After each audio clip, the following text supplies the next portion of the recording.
Գյորջյան Կասկադ 60 ամիս փուլային վճարում բազմաթիվ առավելություններ։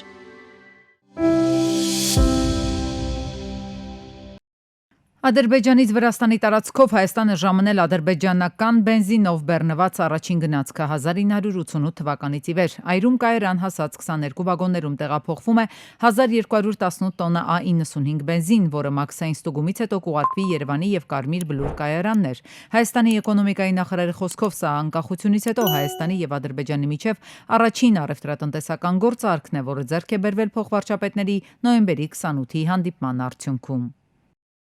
Ադրբեջանական մեդիա դաշտում վայնասուն է բարձրացրել Ոման Զուլֆուգարով, ով Ադրբեջանի արտաքին գործերի նախարար է եղել։ Նա ադրբեջանցում բնորոշ զավթողական կերպարի մեջ հայտարարել է, թե Մեղրիի հատվածում երկաթգիծն Ադրբեջանի սեփականությունն է։ Պաշտոնական Մոսկվան հանկարծ հիշել է, որ Հայաստանի Մեղրիի շրջանով անցնող երկաթուղին իբր պատկանում է ռուսական երկաթուղիներին։ Ադրբեջանցին ավելի շատ նեղսրտել է Ռուսաստանի արտաքին գործերի նախարարության ԱՊՀ երկրների 4-րդ դեպարտամենտի տնօրեն Միխայել Կալուգինի հայտարարությունից։ Ռուս դիվանագետը հայտնել էր, որ Ռուսաստանի հարավկովկասյան երկաթուղին ունի հայկական երկաթուղային ցանցի կառավարման կոնցեսիա, եւ որ Թրամփի երթուղին եւս կներառվի այդ կոնցեսիայի մեջ։ Երկաթուղ Մեղրի հատվածի հետ կապված թյուրըմբռնում կա, որովհետև այդ հատվածը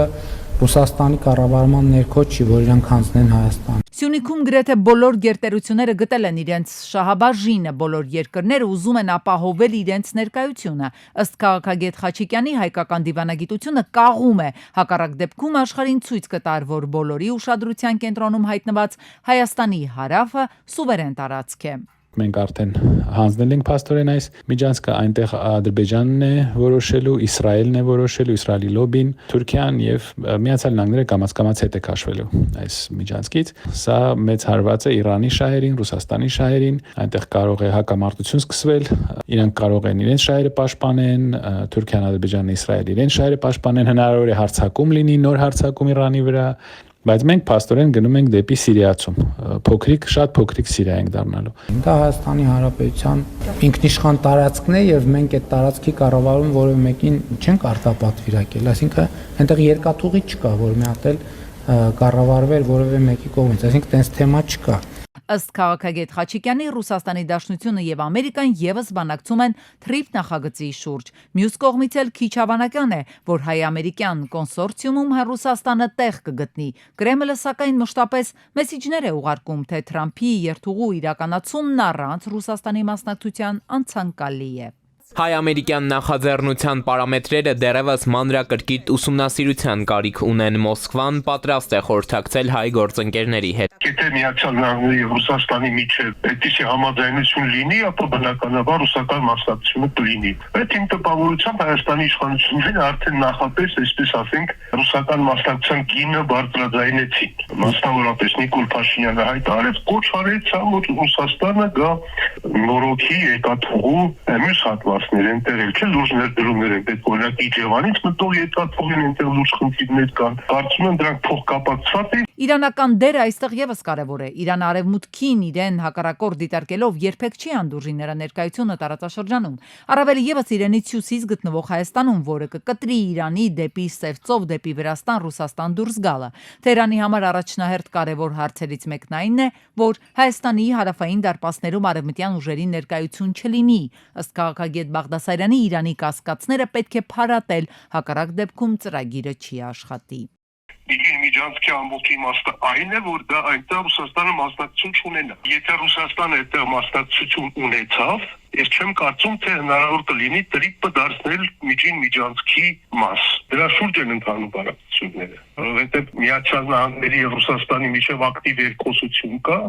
Եվրոպան էլ փորձում է ակտիվորեն ներգրավել, բայց Եվրոպան կտրականապես դեմ է Ռուսաստանի մասնակցությանը։ Միջին միջանցքը արևելք-արևմուտքի մասը եւ արևմուտքի ցանկությունն է, որ միջին միջանցքը ոչ թե մեկ ուղղությամբ Վրաստանով անցնի, այլ նաեւ Հայաստանով։ Դա ըստ քաղաքագետների ավելի հուսալի ճանապարհ է, քանի որ հայտնի չէ, թե առաջիկայում ինչպիսին կլինեն արևմուտք-Վրաստան հարաբերությունները եւ ինչպիսին կլինի Ռուսաստանի ազդեցությունը Վրաստանում։ Վերլուծաբանների դիտարկմամբ հնարավոր է, որ Վրաստանով անցնող ճանապարհը այդքան էլ հուսալի չլինի եւ կարեւոր է ունենալ երկրորդ տարբերակը Հայաստանով։ Ադրբեջանի քրեական օրենսգրքի 20 տարբեր հոդվածների հատկանիշներով շուրջ 42 մեղադրանք, շինծու ապացույցները 420 հատոր, ընդհանուր 105,000 էջ։ Բաքվի բանտում ապօրինաբար կալանված Արցախի նախկին պետնախարար Ռուբեն Վարդանյանի դեմ դրված կեղծ գործն է։ Առանց միջազգային դիտորդության եւ անկախ լրատվամիջոցների եւ ներկայության հատել է դատաքննության շոուն, հատել է եզրագիծը։ Ալիևի կաբինետին ենթակա լրատվականները հաղորդում են վերջին նիստում ոչ մեղադրական, ոչ էլ պաշտպանական կողմերը չեն առարկել ճառերի փուլի մեկնարկը։ Ըստ ցուցակարգերի դրան հաջորդում են մեղադրական ճառերը, պաշտպանական ճառերը եւ ամենակարևորը Ամբաստանյանների վերջին խոսքը, եւ ես վստահ եմ, որ բոլոր հայ պատանտները, որոնք այս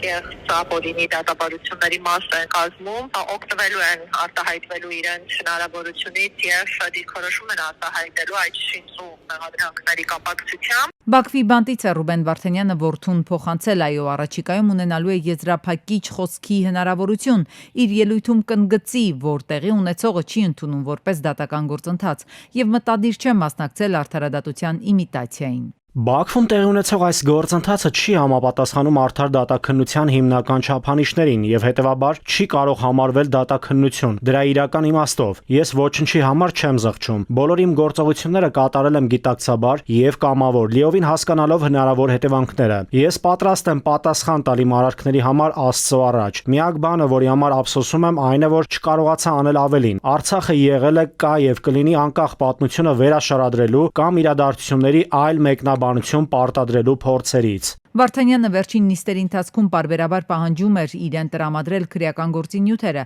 եւ դիտարկելով ադրբեջանական լրատվամիջոցների, մասնավորապես պետական Ազերթաչ գործակալության հրապարակումները, ակներևը չնայած դատարանը բավարարել է միջնորդությունները, սակայն Արցախի նախկին պետնախարարն այդպես էլ չի ստացել շինծու գործը։ Հաջորդող նիստերին Ռուբեն Վարդանյանը դարձյալ նույն հարցն է առաջ բերել։ Հայկական կողմին մնում է այս արձանագրված խախտումները ներկայացնել վերազգային դատարանների քննությանը, ցուցադրել, որ այդ դատաբարությունները եղել են ապօրինի, այդ դատաբարությունների ընթացքում հիմնարար իրավունքները խախտվել են, ուստի դատաբարությունների արդյունքն ամփոփող դատական ակտերը, դատավճիռները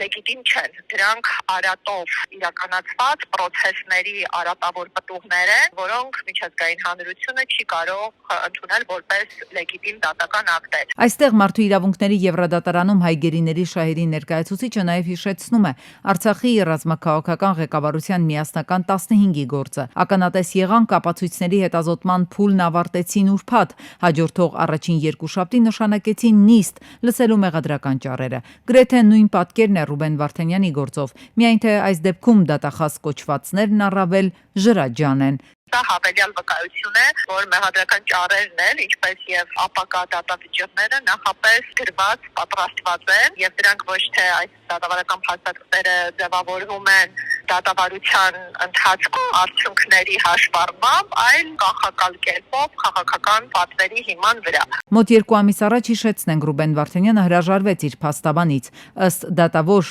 Աղաևի դժգոհություններ ունենալու պատճառով։ Չուներ պայմանագիր, այլ փաստաբանի հետ ադրբեջանական իշխանությունները պաշտպան նշանակեցին։ Ինչ ակնկալել նրա ճառից, իրավապաշտպանը հարցով է պատասխանում ձևակերպելով, իսկ ինչ կարելի է ակնկալել գրպանային փաստաբանությունից։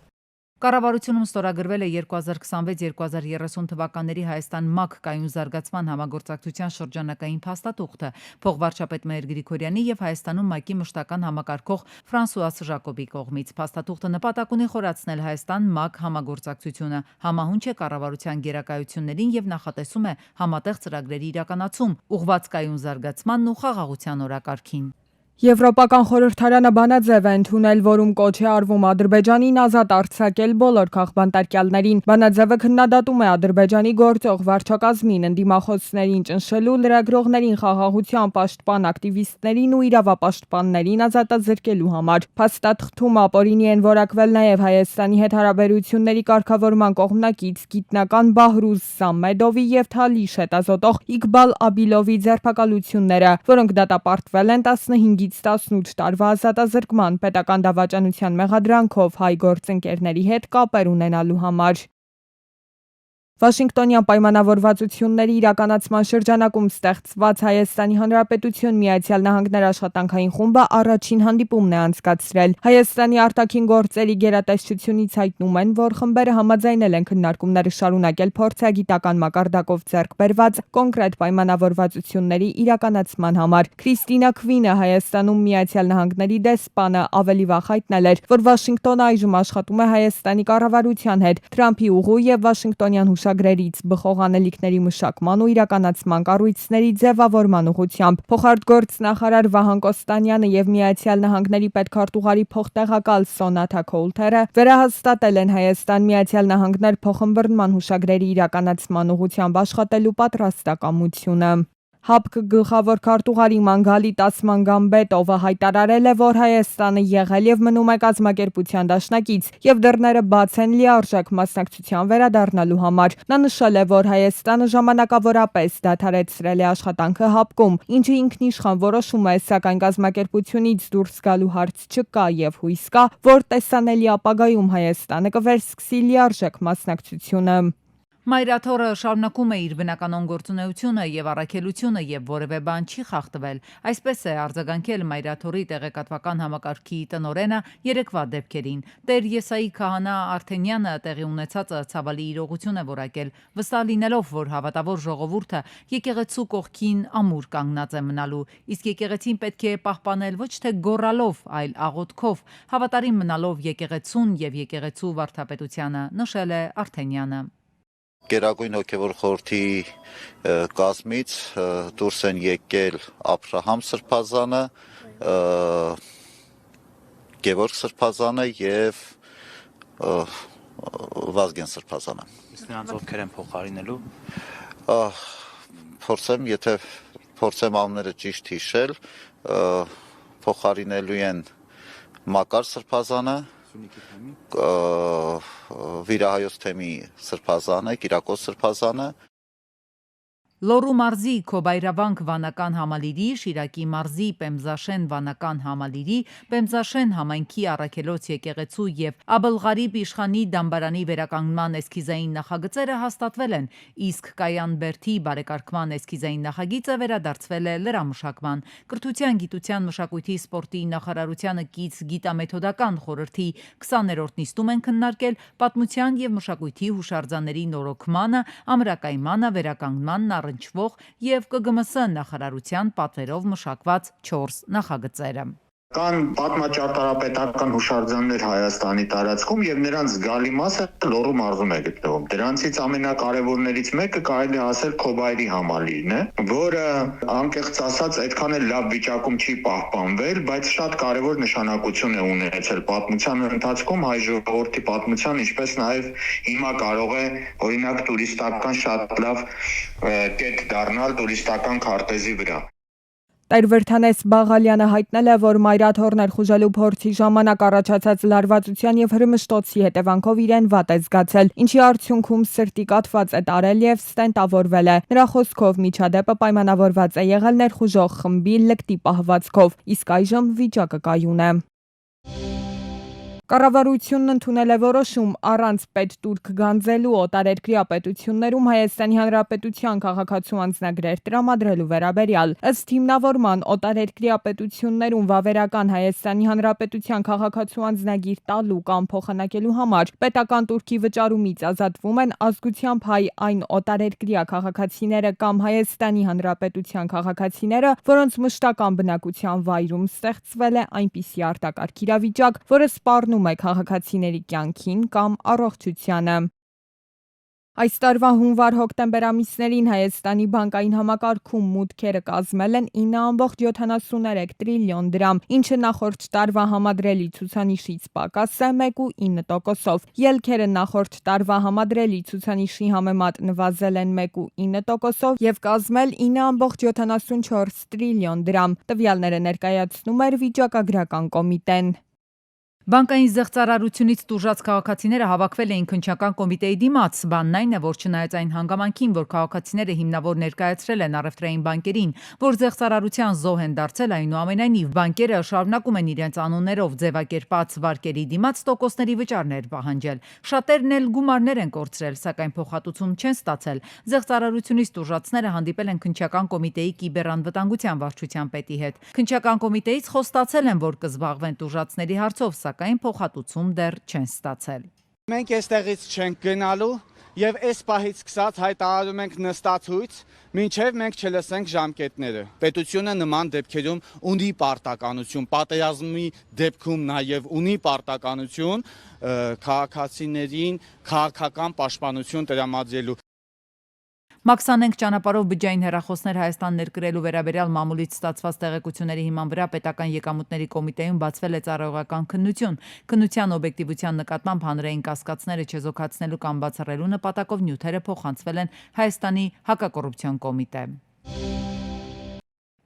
Դեկտեմբերի 20-ի առավոտյան ժամը 7-ից հիմնանորոգումից հետո երթևեկության համար կբացվի Քանաքեռավան Արաբկիր վարչական շրջանի հետ կապող Կորեայի ձոր կոչվող ճանապարհը։ Այս մասին հայտնել են ճանապարհային դեպարտամենտից։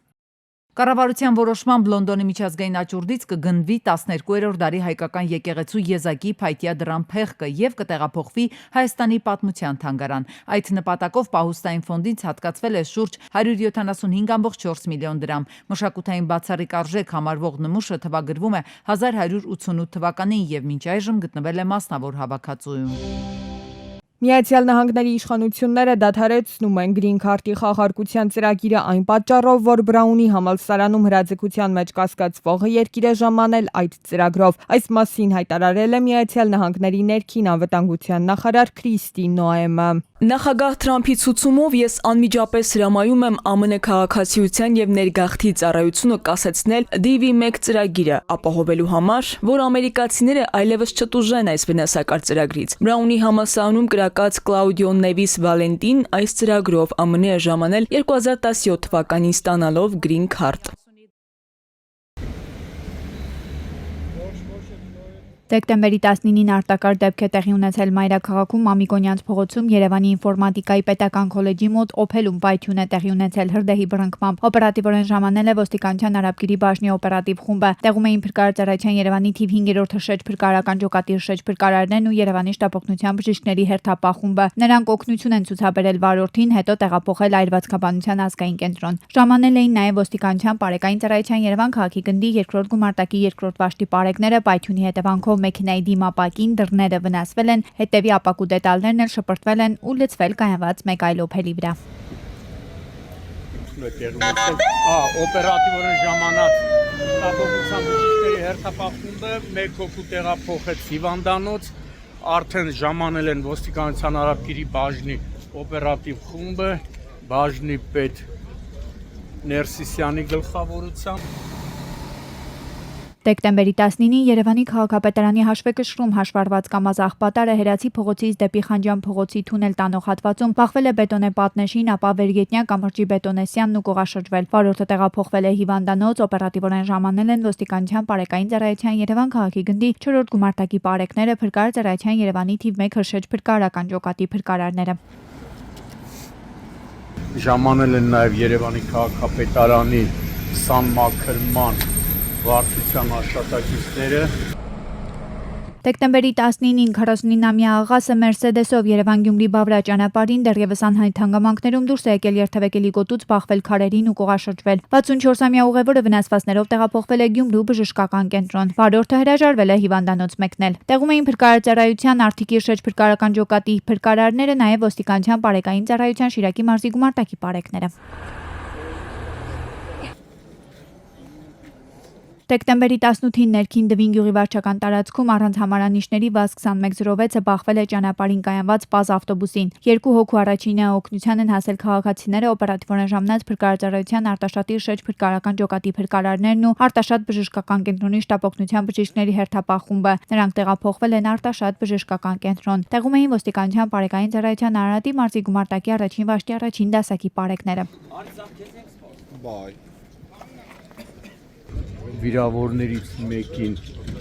Փրկարարներն են դուրս բերել ավտոմեքենայից, այդպես էին ասում ականատեսները։ Եվ ասում են, որ շտաբողությունն էլ է բավականին օպերատիվ ժամանել։ Դարձյալ դեկտեմբերի 18-ին Երևանի քաղաքապետարանի հաշվեկշռում հաշվառված T97 երթուղին սպասարկող Ժոնգթոնգի վարորդը մեքենան կայանել է իջնելուց հետո սուրճ գնել ու նկատել, որ ավտոբուսը հետընթաց է կատարում։ Վազել է փորձել մուտք գործել ավտոբուս, որպեսզի այն կանգնեցնի, սակայն վնասվածքներ է ստացել, իսկ ավտոբուսը կոտրել է գազախողովակներն ու հայտնվել ձորում։ Տեղում վարորդին օպերատիվորեն ժամանած Երևանի շտապօգնության բժիշկներն օգնություն են ցուցաբերել, հետո տեղափոխել Էրեբունի բժշկական կենտրոն։ Ժամանել էին ոստիկանության բարեկային ծառայության Երևան քաղաքի գնդի 4-րդ գումարտակի բարեկները, Փրկարարչարայության ու Բարաշանի հրշեջ փրկարարական ջոկատի հրշեջներն ու Գազպրոմ Արմենիա Տրանսգազ Երևանի ԳԳՄ-ի աշխատակիցները։